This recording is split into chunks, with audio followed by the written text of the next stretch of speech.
প্রিয় দর্শক শ্রোতা, আজ মঙ্গলবার ৮ জুলাই ২০২৫ খ্রিস্টাব্দ, ২৪ আষাঢ় ১৪৩২ বাংলা, ১২ মহররম ১৪৪৭ হিজরি। সংবাদপত্র শিরোনাম পাঠের শুরুতেই যুগান্তর পত্রিকা। যুগান্তর পত্রিকায় শিরোনাম করা হয়েছে, দুদক, জনপ্রশাসন, বিচার বিভাগ ও নির্বাচন ব্যবস্থা ৫৪৭ প্রস্তাবের ৪৩৬টিতে একমত বিএনপি। ঐক্যমত কমিশনের সংস্কার প্রস্তাব, সংবিধান সংস্কারে ১৩১ সুপারিশের বেশিরভাগে সম্মতি। পুলিশ সংস্কারে চূড়ান্ত আলোচনা হয়নি, তবে র্যাব বিলুপ্তি সহ প্রায় সব বিষয়ে ঐক্যমত। এনবিআর আন্দোলনের ৬১ দিন, কাশিমবাজার কুঠির ষড়যন্ত্র।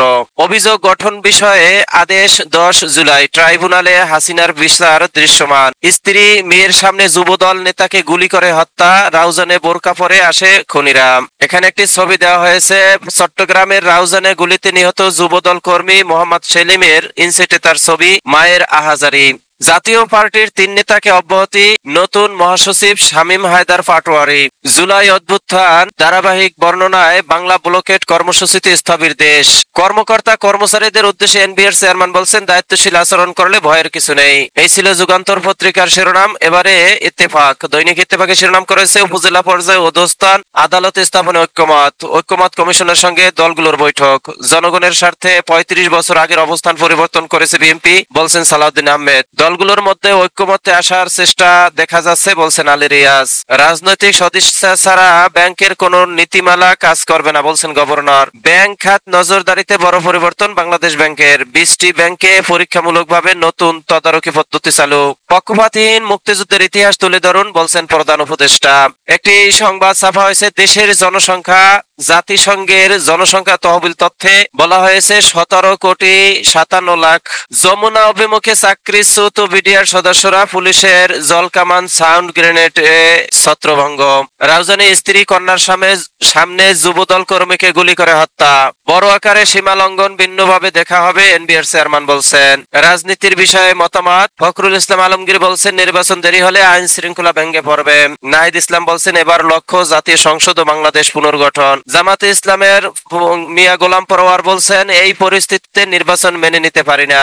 এই ছিল দৈনিক ইত্তেফাকের শিরোনাম। এবারে বাংলাদেশ প্রতিদিন। বাংলাদেশ প্রতিদিনে শিরোনাম করা হয়েছে, তরুণদের দৃষ্টিতে এগিয়ে বিএনপি, সানেম অ্যাকশন এইডের জরিপ। জামাত, বিএনপি, এনসিপি। বিএনপি ৩৮.৭৬% ভোট পাবে, জামাত পাবে ২১.৪৫%, এনসিপি পাবে ১৫.৮৪%। জটিলতা বাড়ছে নির্বাচন নিয়ে। অন্তর্বর্তী সরকার ও ইসি উভয়ই নিশ্চুপ। নতুন নতুন ইস্যু খুঁজছে কিছু রাজনৈতিক দল। নতুন ইস্যু সামনে আনলে ষড়যন্ত্রকারীরা মাথা চাড়া দেবে, তারেক রহমান বলছেন। এই পরিস্থিতিতে কিসের নির্বাচন, জামাতের আমির বলছেন। সাংবাদিকদের হুমকি, স্বাধীন সাংবাদিকতার প্রতিবন্ধক। যমুনামুখী চাকরিচ্যুত বিডিআর সদস্যদের পদযাত্রা, পুলিশের বাধা, লাঠিচার্জ, টিয়ার সেল। এই ছিল বাংলাদেশ প্রতিদিনের সংবাদ শিরোনাম। এবারে কালের কণ্ঠ। কালের কণ্ঠ শিরোনাম করা হয়েছে, দ্রুত নির্বাচনী পালে হাওয়া। সানেমের জরিপ, তরুণদের মতে বিএনপি ৩৯%, জামাত ২২%, এনসিপি ১৬% ভোট পাবে। নির্বাচনের দেরি হলে দেশ পিছিয়ে যাবে, মির্জা ফখরুল ইসলাম আলমগীর বলছেন। ৫-৬ মাস পর নির্বাচন, যথেষ্ট আইন শৃঙ্খলা বাহিনীর প্রস্তুতি। ফেব্রুয়ারিতে নির্বাচনের আপত্তি নেই জামাতের। কেন্দ্রীয় ব্যাংকের সিদ্ধান্তহীনতায় স্থবির ব্যবসা বাণিজ্য, বিনিয়োগ। কুমিল্লায় ৩ মামলা থেকে খালেদা জিয়াকে অব্যাহতি। বিশেষ লেখা, সারাশি সেনা অ্যাকশনই মবের মোক্ষম দেওয়াই। পিজিআর এর ৫০তম প্রতিষ্ঠা বার্ষিকী, সদর দপ্তরে রাষ্ট্রপতিকে অভ্যর্থনা। দখলবাজিতে বেপরোয়া স্ত্রী ফৌজিয়া। তাজুল, রাজনীতি মানি দুর্নীতি, ৩য় পর্ব। বাংলাদেশ ব্যাংকের গভর্নর বলেছেন, রাজনৈতিক পরিবর্তন না হলে ব্যাংকে কোনো নীতি কাজ করবে না।